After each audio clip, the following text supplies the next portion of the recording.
I never thought the quiet little bridge I built behind my farmhouse would end up changing the entire county. But that's exactly what happened.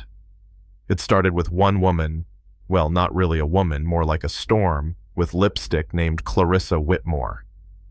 President of the Lakewood Bluffs HOA, self-declared guardian of all things aesthetic. And when she pointed that manicured finger at my bridge and called it community property, I had no idea she was about to drive her entire empire straight into the creek.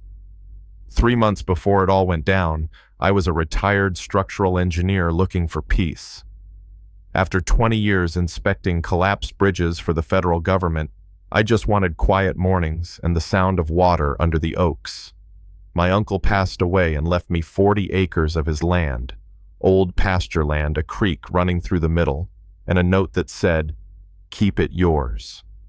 I didn't know what he meant then, but I sure do now. I spent that summer building a small bridge across the creek, reinforced timber decking, steel beams, 8-ton limit posted on both sides. It was overkill for my pickup, but I wanted something strong, something built right. I guess that's the engineer in me. You don't cut corners when you understand what gravity can do to arrogance. Then Clarissa showed up. Perfect hair, sunglasses, too big for her face, and a smile that could peel paint. She was standing by my gate one morning, clipboard in hand. "Mr. Cole," she said sweetly, "we'll need your access bridge cleared by Friday. The HOA trucks are scheduled to cross for maintenance." I blinked. Maintenance. On my land. She tilted her head like I was a toddler trying to spell. "Oh dear, this bridge connects to community space. It falls under shared jurisdiction. Didn't you get the notice?" There was no notice. There never had been. But she had a habit of saying things with so much confidence they sounded like law. That was her trick, manufactured authority. I told her the bridge was private on deeded land, and the 8-ton limit wasn't negotiable. She smiled, wrote something on her clipboard, and left. 2 days later, a deputy showed up with a compliance warning. Same story, open the bridge or face enforcement. That's when I realized Clarissa's reach wasn't just social, it was political. Her brother-in-law was the deputy chief, and her husband a judge. Lakewood Bluffs wasn't a neighborhood, it was her little kingdom. Now I'm not the kind of guy who fights dirty, but I know systems, I know evidence. And after years of federal investigations, I also know that corruption leaves fingerprints everywhere. So I started collecting mine. Every letter, every visit, every phone call recorded, time-stamped, archived. I called my lawyer, a sharp woman named Janet Harlow, and she said exactly what I hoped she would. "They're bluffing. But don't just fight back, document everything." Sean, for a while, Clarissa tried to charm her way through. She called one morning with that fake sweetness. "Nathan, darling, our engineers have determined your bridge is capable of heavier loads than you posted. You're actually restricting community progress. Let's not be difficult." I asked her which engineers. She said County Infrastructure Division. I nearly laughed. I'd helped design the real county database. There was no such department. By the time her so-called deputy dropped off an official engineering report signed by a Patricia Willoughby, I had the camera rolling. The letterhead looked impressive, but the math was garbage. Stress loads didn't match the span, and whoever wrote it thought tensile yield strength was measured in PSI. It was like a 6th grader faking a doctor's note. That night I made 2 calls.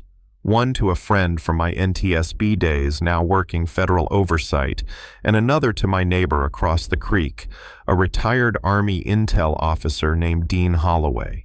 Dean had been watching Clarissa's operation for a while, keeping tabs on her property acquisitions. Turns out she'd been doing this for years, creating fake HOA violations, forcing families to sell cheap, then flipping the land through her real estate firm. 12 families in 3 years. Over $2 million in profit. Dean's wife, Claire, a retired math teacher, had the receipts. Literally. She'd been quietly tracking HOA payments, and found thousands in missing dues money siphoned into maintenance contracts that didn't exist. Clarissa wasn't just power hungry, she was running a full-blown criminal enterprise. So we built a plan. The feds wanted evidence of abuse of authority, fake documents, misuse of county logos, official intimidation. I'd provide it. But we also needed something undeniable, something physical, something no lawyer could twist. And that's when I looked out at my bridge under the moonlight and realized I could make it talk. Not with words, but with physics. I designed it to hold 8 tons safely, 15 in emergency conditions, but I also knew exactly how to make it fail under 14 tons of concrete and ego. A small modification to the shear pins would do the job. It wasn't sabotage. It was simply letting gravity make the argument for me. The morning it happened was gray and misty, the kind of day when sound carries far. I was on my porch with coffee when I heard the diesel engine's 3 cement trucks climbing the hill. Clarissa's white Mercedes behind them. She stepped out high heels, sinking into gravel, shouting like she owned the air. "You think this is your land? Coal News Flash, it's community property now. Move your toys, we're coming through." I didn't answer. Didn't need to. Federal agents and internal affairs were already hidden on the ridge with cameras rolling. The lead driver hesitated at the sign. Clarissa snapped at him. "You have authorization, cross." The bridge groaned under the weight, every beam doing math in real time.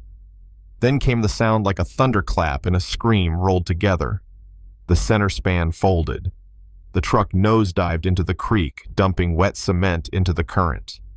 Clarissa's shriek cut through the air. He sabotaged it. Arrest him.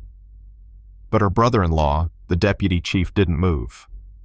Because at that exact moment, Sheriff Captain Hendricks and a line of federal investigators stepped out from the trees. Badges glinting, cameras aimed. "Clarissa Whitmore," the sheriff said, "you're under arrest for conspiracy, fraud, and abuse of authority under federal law." Her face drained of color. "You can't do this. My husband's a judge." "Not anymore," the sheriff replied. "He's being arrested right now." It was quiet after that, just the sound of the creek swallowing cement. They cuffed her, read her rights, and loaded her into a black SUV. 3 months of harassment gone in 12 seconds of physics. The fallout was bigger than any of us expected. The investigation spread across 3 counties. Her husband was disbarred.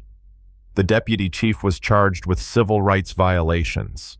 The HOA board resigned in disgrace. Turns out they'd been using fear and fake fines to strip families of property for half a decade. The bridge was rebuilt later with federal funds and stronger beams. But honestly, I left a piece of myself in the old one. That bridge taught me something my career never did. That truth doesn't need to shout.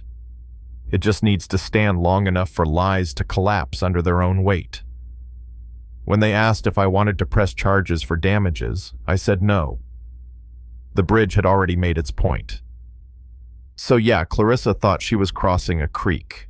What she actually crossed was a line. And when she fell, she took her entire crooked kingdom with her. If you've ever had someone try to use power or connections to steal what's yours, tell me in the comments, how did you fight back?